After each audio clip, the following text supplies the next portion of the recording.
Atenção, passageiros! Sejam bem-vindos ao Modo Avião. Você está a bordo do podcast com destino ao futuro do seu negócio. O Modo Avião é um conteúdo original em Mob Report, apresentado por líderes da cúpula, com apoio de marcas comprometidas com a transformação do mercado imobiliário. Credialuga, Auxiliadora Predial, Refera, Alpop, Superlogic Imob e Arbitralis. Para você, uma boa viagem.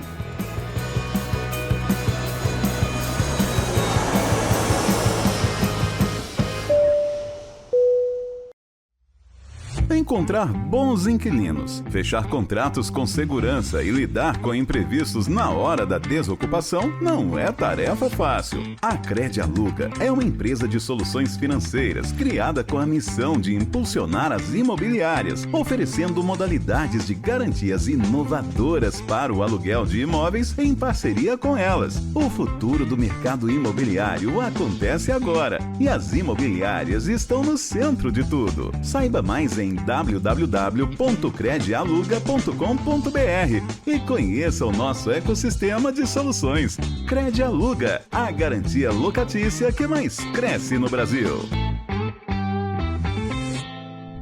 Olá, ouvintes do Modo Avião. Estamos aqui em São Paulo para mais um episódio do Modo Avião, nosso podcast aqui da Cúpula Imob Report.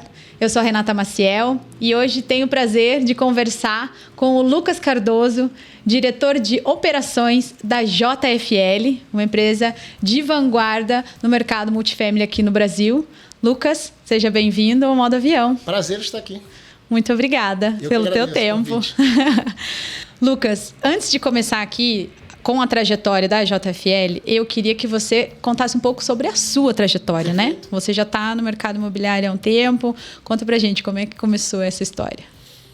Mais ou menos uns 10 anos, 11 anos, eu caí de paraquedas, tá? Então tinha um histórico antes de consultoria, nunca tinha trabalhado no mercado imobiliário, nunca nem tinha comprado um imóvel. Uhum. E eu fui trabalhar na Júlio Bogoricin, lá no Rio. Certo. Foi uma imobiliária super relevante muito conhecida durante muito tempo. Uhum. Curiosidade, o Cresce de São Paulo foi construído pelo seu Júlio, tem uma plaquinha lá. Olha só. E aí eu comecei mais numa função administrativa. Uhum. E aos poucos eu fui conhecendo melhor sobre o mercado imobiliário, aí peguei uma frente de estratégia, até eventualmente entrar efetivamente na área comercial. Tá. Então, a minha porta de entrada foi pela Júlio Bogoricin. Uhum. E depois disso, eu fui diretor de crédito imobiliário de secundário na Brasil Brokers. Depois eu fundei a minha própria empresa. Olha só. Então eu fundei a Em Casa, que foi a terceira maior PropTech do Brasil. Claro. A gente chegou a ter operação em mais de 10 cidades, fez mais de 1 bilhão de VGV no ano. Então, assim, essa oportunidade que eu tive lá na Júlio me abriu a cabeça para o mercado imobiliário. E aqui estou, agora na JFL, no Multifamily, que é um negócio completamente novo que eu nunca tinha feito então. Que legal. E todo mundo fala que o mercado imobiliário é que nem cachaça, né? Uma vez que a gente começa... Eu adoro. Excelente. E a JFL, como é que começou essa história? A JFL é uma empresa brasileira. Paulista. Conta um pouquinho. O Pipo Leman, né, que é o fundador e criador da JFL, ele teve um problema pessoal na vida dele quando ele saiu do Rio e veio morar em São Paulo, né? Ele ainda estava nesse momento de transição e ele começou a morar... Ele não tinha ainda uma locação fixa, então ele começou a experimentar hotel, começou a ficar em alguns lofts que tinham algum serviço. Você tinha uma porção de estúdios subindo em São Paulo com algum serviço, e ele começou a experimentar isso. E na vivência dele, a experiência foi pouco consistente. Tá. Então ele viveu em alguns apartamentos que foram super legais, mas depois ele voltava no mesmo prédio, em um outro apartamento, e a experiência era terrível. Então, o legal da construção do multifamily na demanda, né, que o Pipo viveu, é que a partir do momento que você é dono de todos os imóveis do prédio, sem exceção, você consegue fazer a gestão de cada uma das unidades, maximizando o retorno do ativo inteiro. Antigamente, né, esses lofts eram 100 donos. Sim. Então, você tinha 100 proprietários fazendo 100 gestões. Então, tinha guerra de preço. Uhum. Pela guerra de preço, alguns ativos não faziam a manutenção de forma correta. E o legal do multifamily é que, como eu sou dono do ativo inteiro, eu olho ele como uma coisa só. Então, eu faço manutenção, não estou competindo o apartamento 61 com 62. todos eles eu quero que eles sejam ocupados, gerando a maior renda possível, com o público que a gente quer ter dentro dos nossos prédios. Sim. Então, a construção da JFL na cabeça do Pipo, há 11 anos, veio desse problema pessoal que ele teve. Super interessante, porque esse modelo é super consolidado fora do Brasil, Sim. né?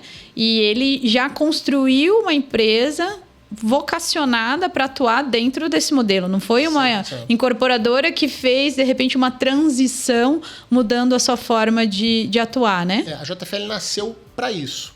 E no momento que ela nasceu, ainda não tinha nenhum ativo. Então, ela realmente nasceu como ideia. Olha só. E aí o Pipo foi buscar oportunidades. Então, a nossa primeira operação, que é o Warehouse, que fica ali na Eusébio Matoso, do outro lado do shopping Eldorado. Em São Paulo. Em São Paulo. Todos os nossos prédios são em São Paulo, tá? Na capital. Uhum. Ele comprou 51% das unidades. Tá. 49% são de pessoas físicas e 51% foi a primeira operação da JFL. Um prédio que já estava em construção, construído, na verdade. Uhum. E a gente começou a fazer a primeira operação há 8 anos. Eu vou dizer num puxadinho, porque a gente precisava experimentar o que seria esse modelo, né? Porque o primeiro prédio multifamily de São Paulo, do Brasil, é o Warehouse. Então, ele foi o precursor dessa história no mercado brasileiro. E a gente realmente estava aprendendo como fazer. Um mercado super estabelecido nos Estados Unidos, mas que nunca tinha sido abrasileirado até então. E como que foi isso? Conta um pouco dessa... Você já estava? Como a tua entrada? Eu estou há 1 ano e meio. Ah, 1 ano e meio, olha só. Parece que eu estava lá, né, 8 anos. Sim, a vivência está super intensa.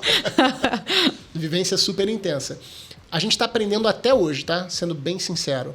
É um mercado que a gente... Ainda mais o nosso modelo, em particular, da JFL, diferente da maior parte dos multifamilies, é que a gente foca muito no alto padrão. Tá.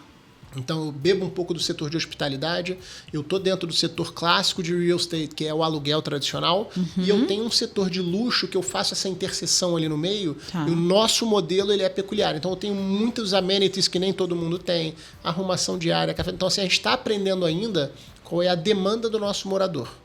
Então, a gente está ainda nesse movimento. Mas lá atrás, esse movimento foi super intenso pelo que eu escuto. A gente testou mobília, marcenaria, o que funciona, o que não funciona, quais são os amenities que os clientes querem, quais que eles não querem, o que é muito caro e torna o nosso negócio inviável. Então, realmente foi uma experimentação que deu super certo, essa é a boa notícia. O Warehouse está aí até hoje. A gente, de lá para cá, já fez mais 6, 7 prédios. A gente está fazendo mais um agora. Estamos com 5 prédios hoje em operação. Alguns a gente vendeu no meio do caminho. Mas é um modelo que ele ainda está se provando no mercado inteiro. Tá? O nosso, principalmente. Porque a maior parte dos multifamilies, o que eles têm é imóveis para alugar, algumas vezes, né, com mobília, mas não necessariamente o foco é o alto padrão e por isso não tem os amenities que a gente oferece. A gente está realmente numa página em branco ainda, experimentando. Crescendo, mas experimentando. Excelente. Muito interessante, porque você parte de uma necessidade, né, do fundador, que, claro, é total público, né? A situação dele é total público para esse tipo de moradia. E, a partir disso, você vai estruturando, testando, como você falou. Eu acho que a gente tem toda essa bagagem do mercado americano, especialmente. Vocês devem ter bebido muito disso também, né? Ainda é inspiração até hoje. Tá, e fazer muito benchmark mesmo. E é isso, abrir um mercado novo, né? Porque, como você falou, o primeiro prédio para valer foi o de vocês, aqui no Brasil, aqui em São Paulo. E num mercado que é bastante tradicional, né? A gente tem ainda. E essa questão das etapas, né? Vamos lá. Como é que funciona cada projeto desse? Vocês, desde a incorporação até toda essa gestão desse ativo, tudo vocês fazem com equipe? A JFL é bem vertical. No sentido do multifamily. Então, a gente faz, sim, a parte de incorporação. A gente contrata uma construtora, a gente não é construtora, mas a partir da construção, a gente, com arquitetos, começa a pensar no recheio do prédio. Então, assim, todo detalhe de cada apartamento, o nosso time está envolvido e participa da tomada de decisão. Qual é a geladeira, qual é a localização que ela fica, se ela é embutida, se ela é exposta, qual é o enxoval de cozinha, o prato... O nosso time participa de todos os detalhes para o nosso morador. Então, Então, se a roupa de cama é trussô, se não é que é. Então, esse é o Sim. Então, assim, a gente realmente foca em cada um dos detalhes, pensando na melhor qualidade da moradia possível para os nossos moradores. Feita essa parte, que ela é uma parte mais física, né, que é a construção do apartamento, a gente vai para a segunda etapa, que é a operação, e a gente faz tudo. Hoje a gente verticalizado, então toda a operação do predial ela é feita pelo time interno da JFL. Então, desde a assembleia de condomínio, o síndico, todas essas coisas, elas estão dentro de uma estrutura de gestão da JFL. Então, assim, se tiver o problema com um morador, chega lá na nossa holding e a gente está preocupado, de fato, a dar um melhor serviço, e então a gente resolve. Eu me envolvo se for preciso. Então, a gente realmente tem uma política muito grande de não passar o problema para terceiros. A gente é vertical na solução do nosso modelo de locação, né, de qualidade para o morador de alto padrão. Perfeito. E quem que é esse cliente no geral, né, Lucas? Conta pra gente, porque vocês hoje tem 6, né? Hoje são 5 prédios em operação. 5 prédios. O 6º está em construção. Está em construção, tá. 6 unidades aqui em São Paulo. E quais são as diferenças entre eles? Vocês detectam uma necessidade de personalização ou dá pra gente ter uma certa padronização por conta desse, né, de já ter, vocês terem um perfil de cliente ideal? Como que é isso? A gente já tem hoje algumas personas claras dentro da nossa operação. O que é muito relevante para a gente? Expatriado. Então, a gente deve ter hoje, né? A gente tem 600 unidades em gestão. Dessas 600, eu devo ter por volta de 170, 175 de expatriados. Tá. Eu tenho os expatriados do Brasil. Eu, Sim. por exemplo, sou do Rio, mas eu estou sempre em São Paulo. Acho que 10% da nossa população é carioca, inclusive. Olha só. Então, a gente tem muita gente que mora fora de São Paulo, mas que tem demandas profissionais em São Paulo com muita frequência. Então, essas pessoas moram com a gente também. Então, esse é o maior público que a gente tem hoje, é o executivo ou o dono de empresa mesmo, o próprio empresário que também mora com a gente ou quer ter uma ponta avançada dentro de São Paulo. Fora isso, a gente tem alguns outros públicos muito interessantes. Como a gente faz, o mínimo que a gente faz de locação é 1 mês. Eu não faço short stay. Tá. Então, o mínimo que eu faço é 1 mês. Então, eu tenho moradores que vão comprar a sua casa e vão fazer uma reforma. Ele fala que inicialmente vai ficar com a gente 4 meses, sempre fica 1 ano, porque reforma é assim. Mas esse é um público muito relevante para a gente. Eu tenho um público que faz o turismo hospitalar. Então, ele não mora em São Paulo, mas vem para São Paulo para fazer algum tratamento. Perfeito. Eu tenho estudantes de outras áreas do país também vêm estudar em São Paulo. Então, tem alguns públicos muito importantes que a gente já mapeou. Mas a gente também aprendeu algumas coisas. A gente tem um prédio hoje nosso que ele tem uma característica corporativa como nenhum outro. Tá. Ele fica ali na Shukri Zaidan com a Berrini e 80% do prédio ele é corporativo. Enquanto eu tenho uma média global de 49%, esse prédio é 80%. Então, esse prédio tem uma característica diferente dos outros prédios. Muito expatriado, contratos muito grandes de muitas empresas. Tá, mas isso não quer dizer que hoje os prédios sejam vocacionados para esses perfis, como a gente falou, né? Um prédio para estudantes... Não, a gente não faz ainda uma separação clara, mas, por exemplo, a região hoje ali da Shukri Zaidan Berrini, para mim, naturalmente, ela aparece como se a gente for fazer um próximo lá, a gente vai focar mais no corporativo, claro, que é a demanda que a gente tem. Exatamente. Mas hoje eu tenho prédios que eu quase não tenho demanda corporativa. Eu tenho muitos empresários que querem ir lá a um local, mas ele não vem pela empresa. Ele vem na pessoa física, traz a família. Então, é um público frequente. Eu tenho crianças que moram com a gente, bastante pet. Então, tem perfis diferentes por prédios. Mas o que domina isso é a localização, não é a característica do prédio. É um pouco do que a gente vem aprendendo ao longo dos últimos anos. A localização define o perfil do morador. Mas todos ali, o executivo, o empresário, eles estão sempre vivendo com a gente em grande escala. Vocês estão hoje focados em São Paulo, por motivos óbvios, né? Onde uma proposta dessa para começar, pelo menos para começar, precisa ser São Paulo. E vocês têm planos de expansão para outras capitais, né? Multifamily só funciona em cidade grande, capital? Eu acho que funciona melhor, porque o importante é você ter escala, né? Você é um pouco como a aviação. Eu não posso, se eu parto com um avião vazio, eu estou tendo custo que eu não estou sendo remunerado por isso. Então, cada dia que eu tenho o empreendimento vazio, é um problema que eu não consigo recuperar. Sim. Então, a taxa de ocupação ela é chave para a rentabilidade do ativo. Então, você está numa capital ou numa cidade com uma demografia relevante, facilita bastante isso. Mas um build to suit, né, você fazer um empreendimento para uma empresa que vai abrir uma nova operação, é uma coisa que pode fazer sentido mesmo em cidades menores. Excelente. E tem potencial, né? Hoje em dia, com tantas regiões que estão crescendo, que estão atraindo empresas, incentivos, né? A gente começa a olhar, a gente já recebeu algumas oportunidades em Campinas,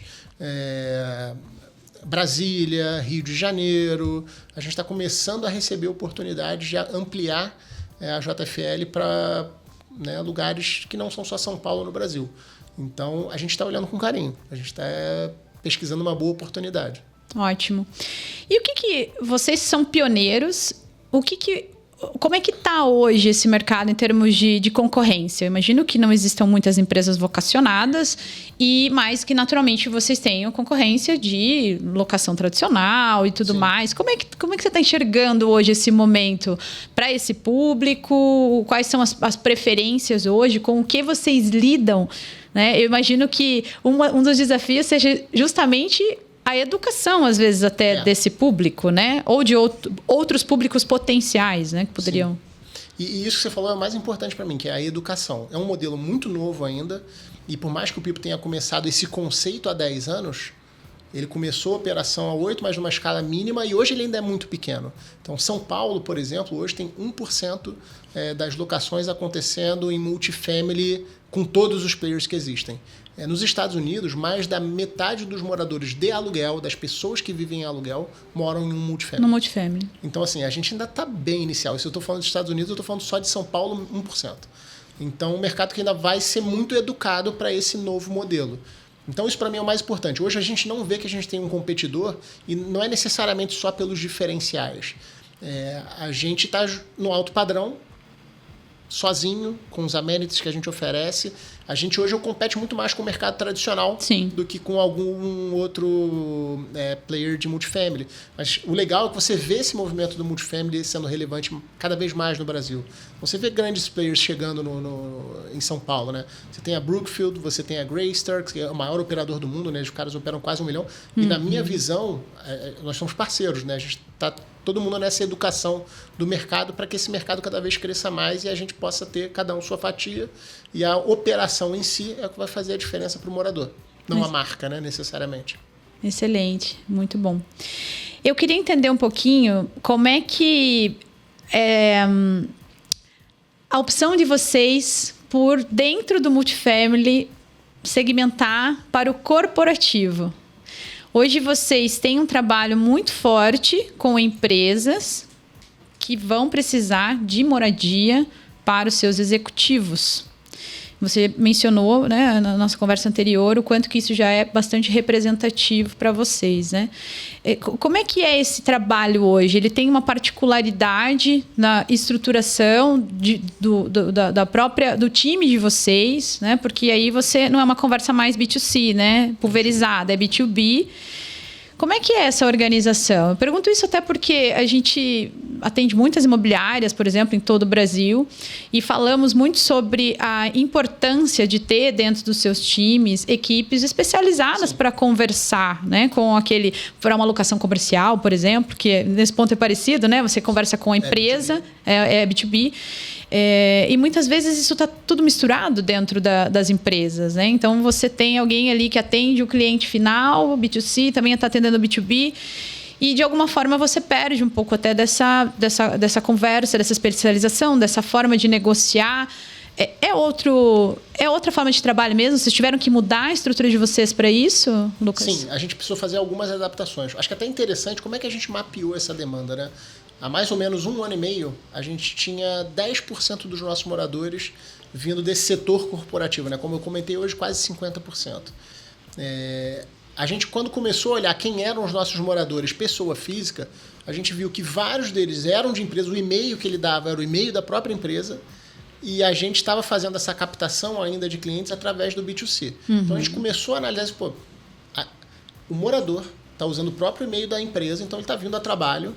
Vamos ver quais são essas empresas, vamos conversar com eles. Então a gente começou a fazer uma coisa exploratória, mas depois que a gente teve certeza que essa demanda era verdadeira, a gente começou a especializar uma pessoa do time Porque é importante essa especialização, porque, de fato, você falou, é um modelo de vendas completamente diferente.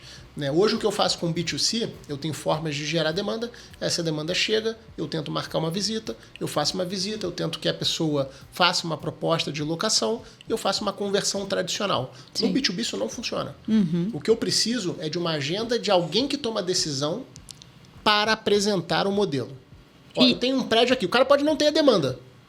Eu preciso apresentar para ele que o prédio existe. E é um desafio gigantesco, porque é o que você falou. Quando você atende aquele cliente que está procurando um lugar para morar, é isso. Ele tem a dor e você tem a solução para ele. Sim. Nesse caso, você está tendo que ir atrás do tipo, lembre-se de mim quando você tiver uma necessidade, né? E entendo que também existem empresas que fazem esse tipo de trabalho, né? Que prestam serviço para essas empresas, para os executivos de empresa expatriados, como você falou. Isso, de alguma forma, também é um canal para vocês? É chave para a gente. As agências de relocation são das mais parceiras que a gente tem hoje.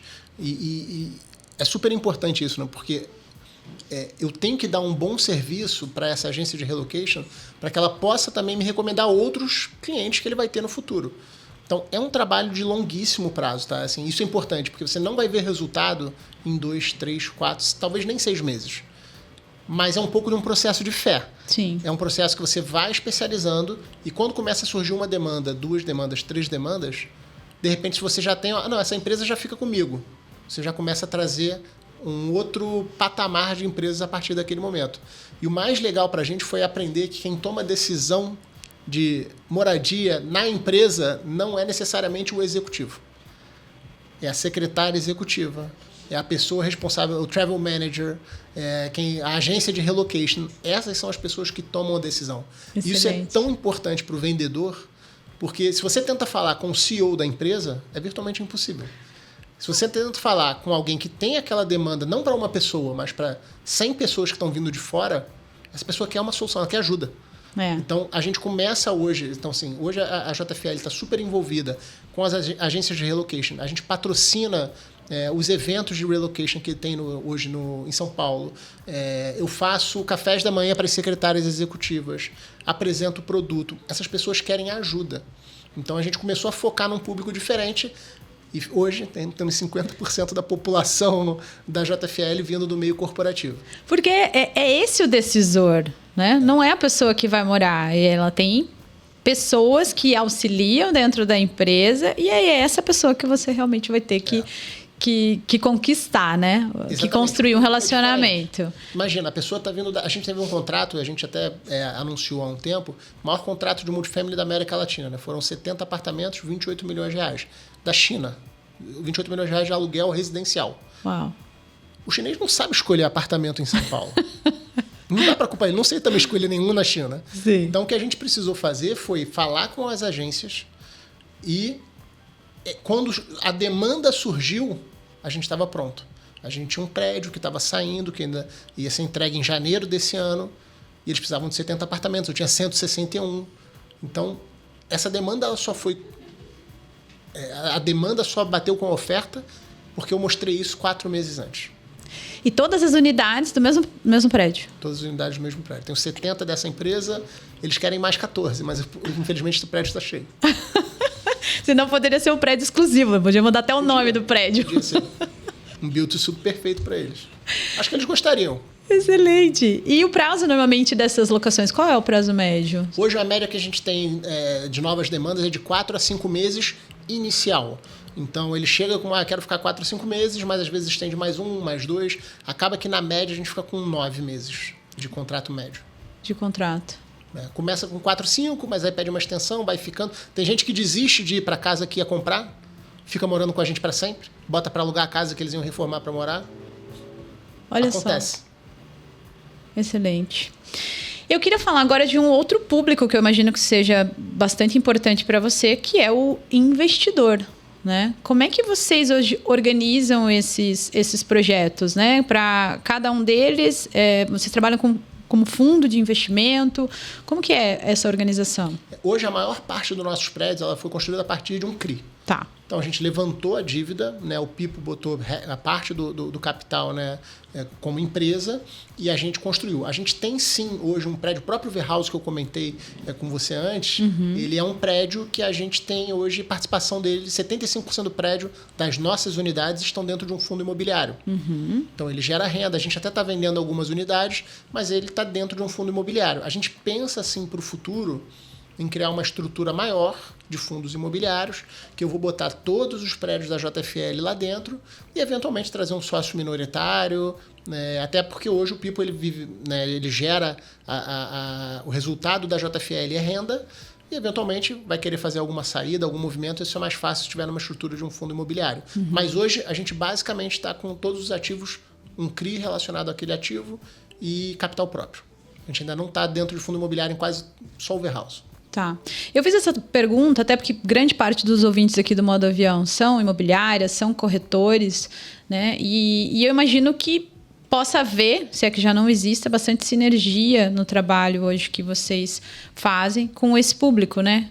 Existe isso mesmo? Como é que é essa relação hoje entre o multifamily e o trabalho das imobiliárias dos corretores? Esse também era um trabalho que a gente fazia muito mal feito há 1 ano e meio, e de lá para cá a gente tem focado muito nas imobiliárias. Então, da mesma forma que eu tenho uma pessoa especializada no B2B, eu hoje tenho uma pessoa que veio do mercado imobiliário de corretagem tradicional, que é responsável hoje pelo relacionamento com as imobiliárias. Então, é uma das coisas que a gente tem começado a focar. Isso já esse gera frutos mais rápidos numa escala menor.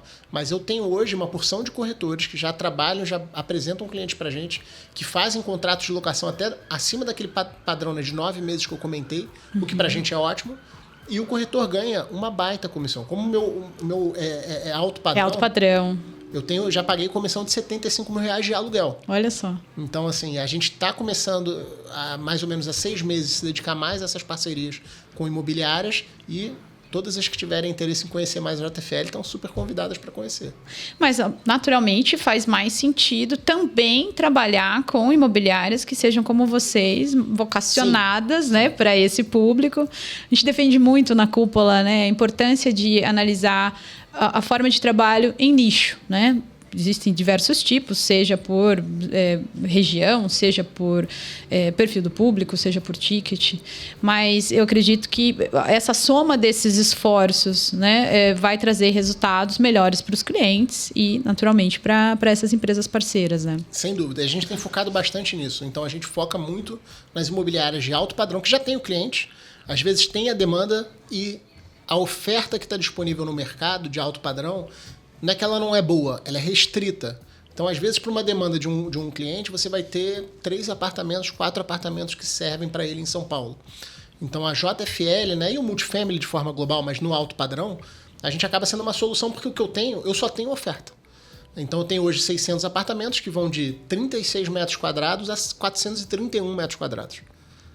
Então, eu tenho, de fato, solução para qualquer demanda de alto padrão. Seja, e esse também é um público que eu não comentei, mas terminou um relacionamento. Eu quero morar perto da minha família, mas ainda não sei o que eu quero fazer da minha vida. As pessoas moram, às vezes até num apartamento menor do que elas moravam, mas é uma solução de curto prazo que funciona e atende muito bem.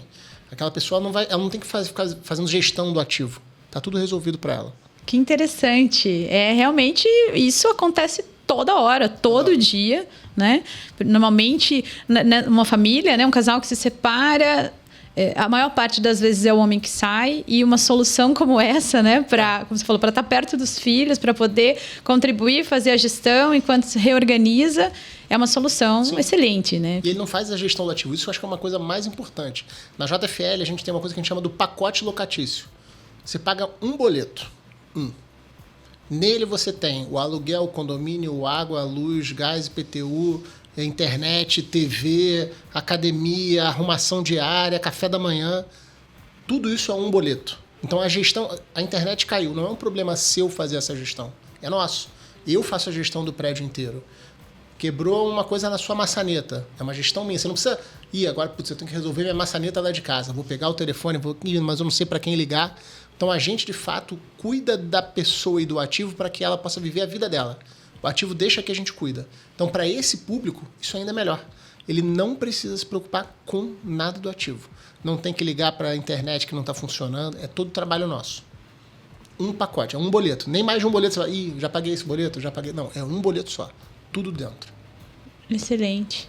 E esse público, como que funciona a questão de garantia? Eu sei que, né, no público do alto padrão, a gente trabalha normalmente com outras formas, assim. Como vocês lidam com essa questão? Isso é muito legal da solução da JFL. Eu não conhecia antes, já estava lá e eu acho sensacional.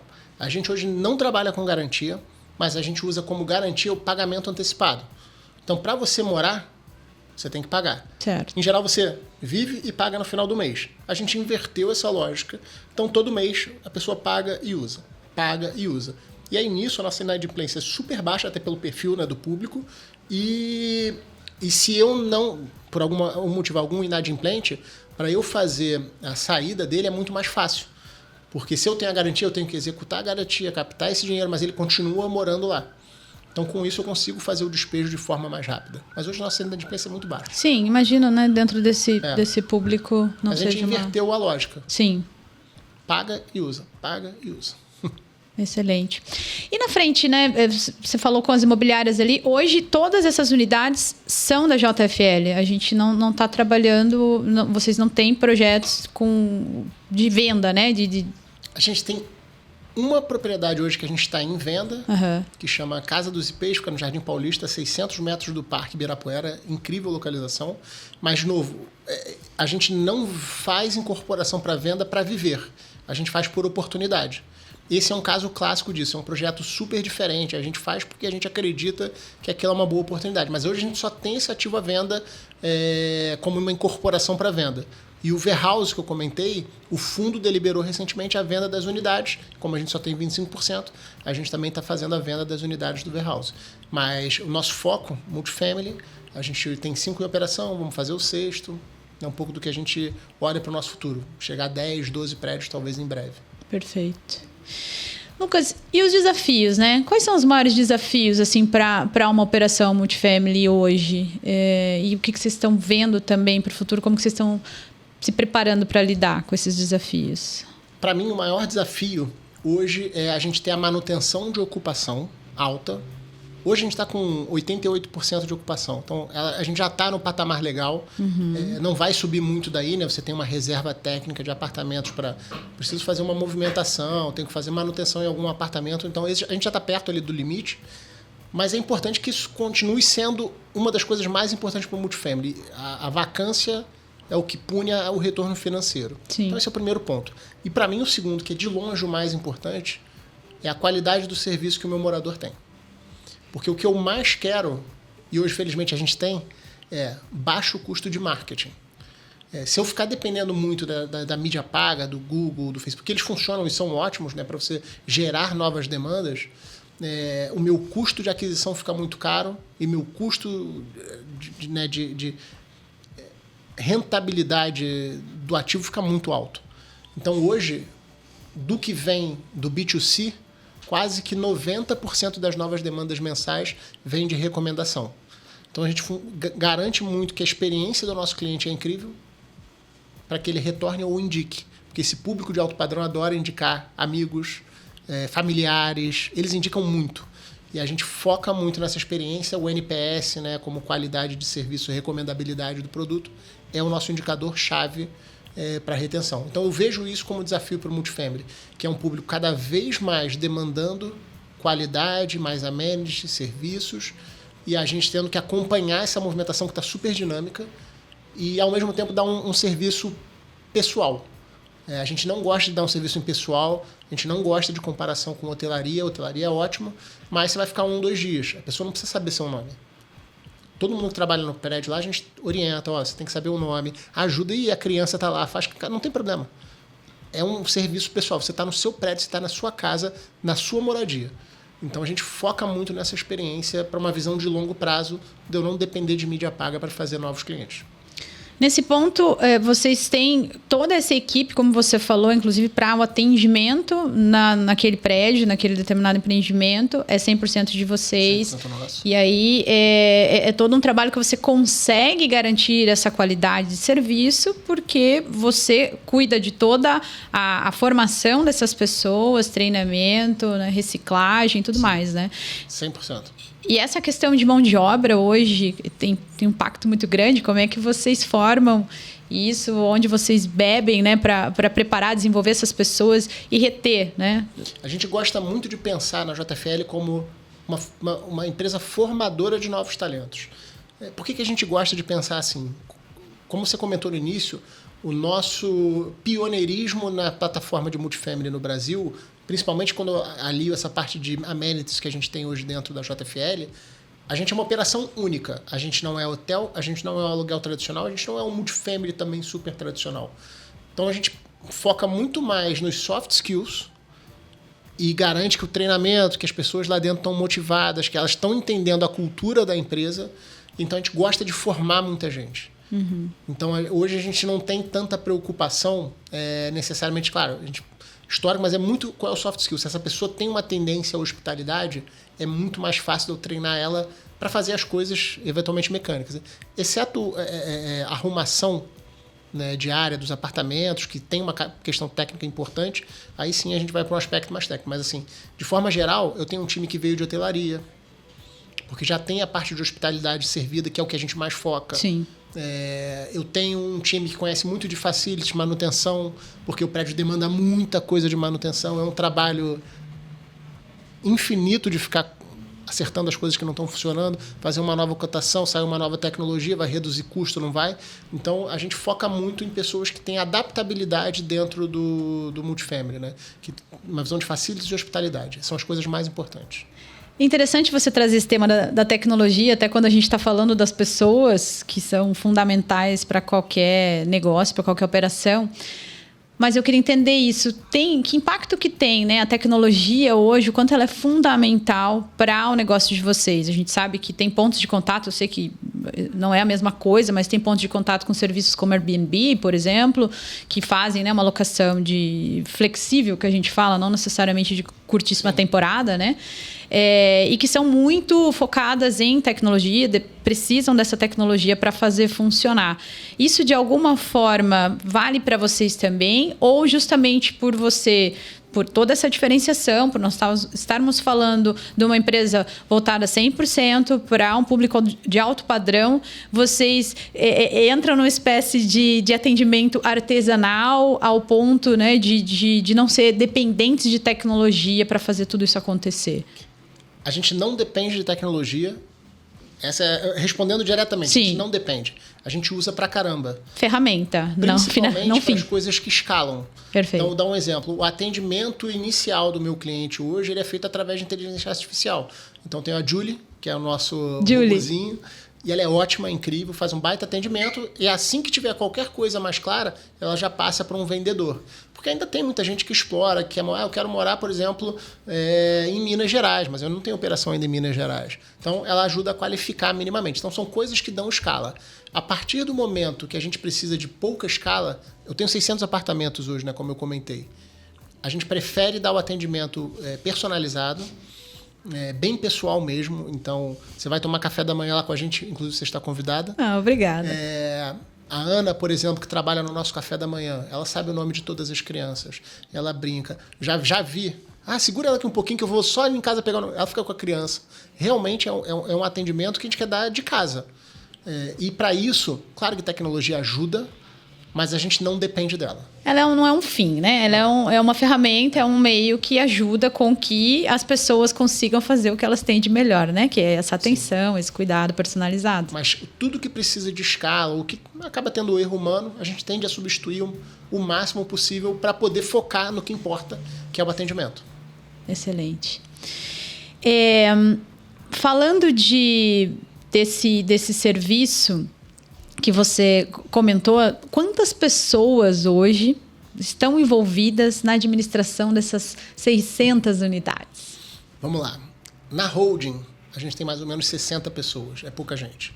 Mas cada prédio tem um time que vai ter 35 a 40 pessoas. Dedicadas a cada prédio? A cada prédio. Porque eu tenho toda a parte de governança, a governança, eu tenho as pessoas que fazem a arrumação diária de todos os apartamentos, que limpam as áreas comuns, eu tenho o time de café da manhã, eu tenho a gerência do prédio, o assistente administrativo do prédio. Então, eu tenho um staff grande para tocar uma operação hoje. 35 a 40 pessoas, mais ou menos, por prédio. Uau! São 5 prédios hoje, né? Então, a gente tem quase 260 pessoas. E todas essas pessoas, colaboradores da JFL.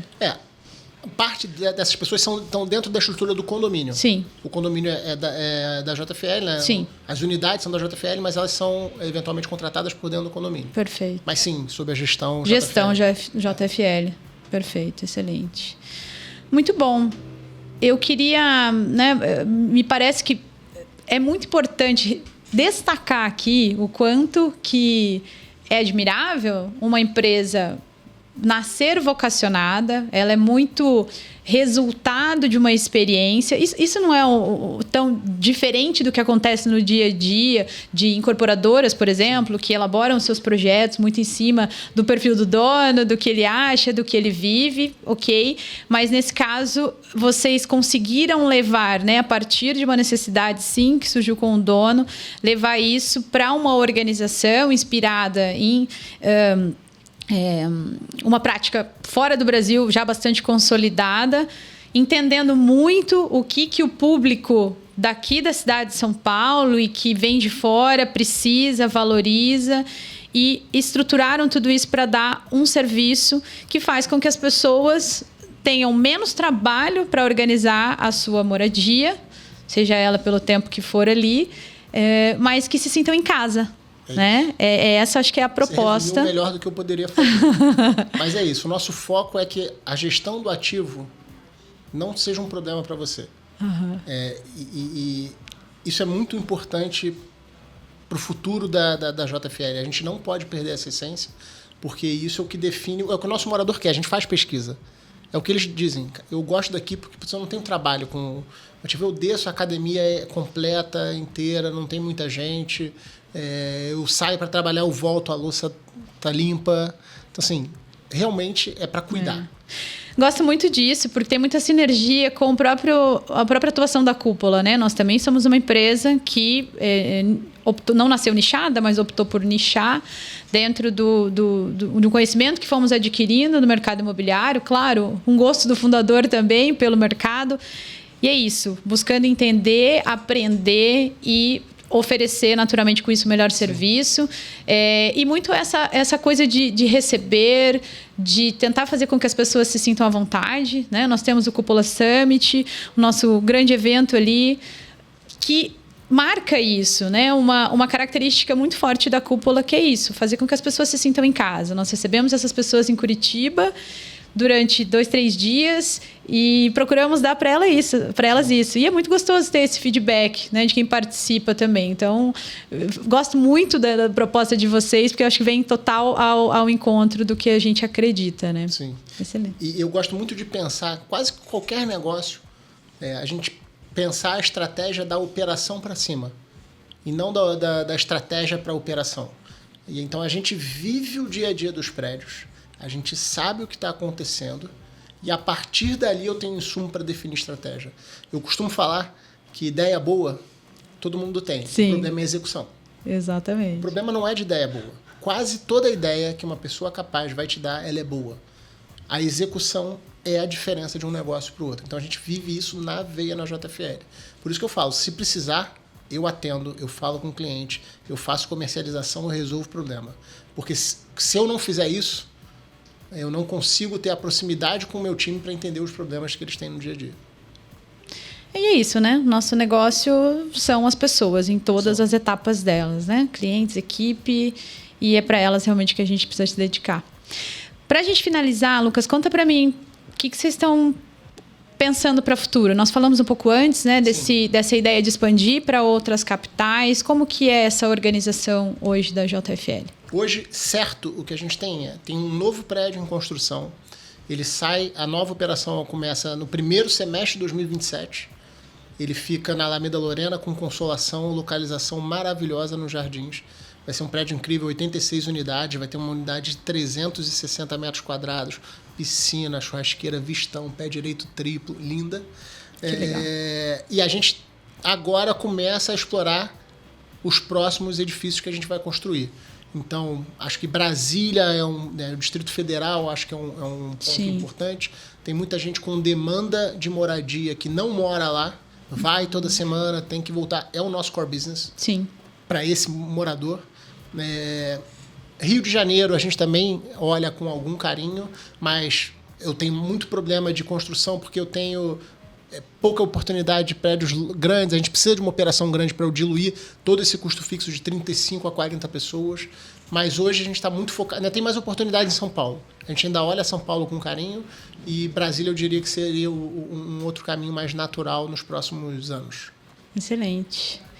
Bom, gente, nós estamos falando aqui de uma empresa, né, que poderia ter optado por incorporação tradicional, mas foi lá, buscou um nicho de atuação e trouxe aqui, através do Lucas, algumas ideias, alguns resultados, né, que eu espero que inspirem muitos de vocês que estão nos ouvindo, nos assistindo. E por falar, falei de incorporação, né, tem uma novidade que eu queria comentar com vocês. Nós estamos agora nesse mês de dezembro encerrando, né, essa temporada do Modo Avião, e nós vamos voltar no mês de janeiro com uma novidade, lançando aí o nosso primeiro podcast documental. E para isso nós vamos trazer a história de uma das incorporadoras, né, das empresas que mais impactou a história da incorporação no Brasil, que é a Incol. Então, nós vamos trazer o caso Incol, ascensão e queda de um gigante imobiliário, que é um conteúdo imperdível que vai estar disponível para vocês a partir do mês de janeiro, em episódios que nós vamos veicular aqui, tá? Então, não percam, a partir de janeiro, o caso da Incol, no Modo Avião. Lucas, queria agradecer demais a tua participação, o compartilhamento aqui, as ideias. Espero que tenha, né, quem está nos ouvindo, nos assistindo, realmente consiga sentir, né, a emoção, sentir esse cuidado, esse carinho que vocês têm. E esse trabalho muito cuidadoso, né, que é algo que é fundamental para a diferenciação das empresas e para essa transformação do mercado, sempre buscando trazer tendências e muito antenados nas necessidades dos clientes. Parabéns pelo trabalho. Obrigado. Eu que agradeço o convite. É um prazer participar aqui com vocês e o que vocês precisarem, a JFL está disponível. A JFL adora falar com vocês e sempre que precisar a gente está aqui. Excelente. Muito obrigada. Até a próxima. Você ouviu mais um episódio do Modo Avião. Antes de desembarcar, lembre-se de avaliar esse episódio. Confira se anotou todos os insights da entrevista e compartilhe com seu time. Modo Avião é um conteúdo original Imob Report, apresentado por líderes da cúpula e com oferecimento de Cred Aluga, Auxiliadora Predial, Refera, Alpop, Superlogic Imob e Arbitralis. Obrigada por nos ouvir até aqui e até o próximo episódio.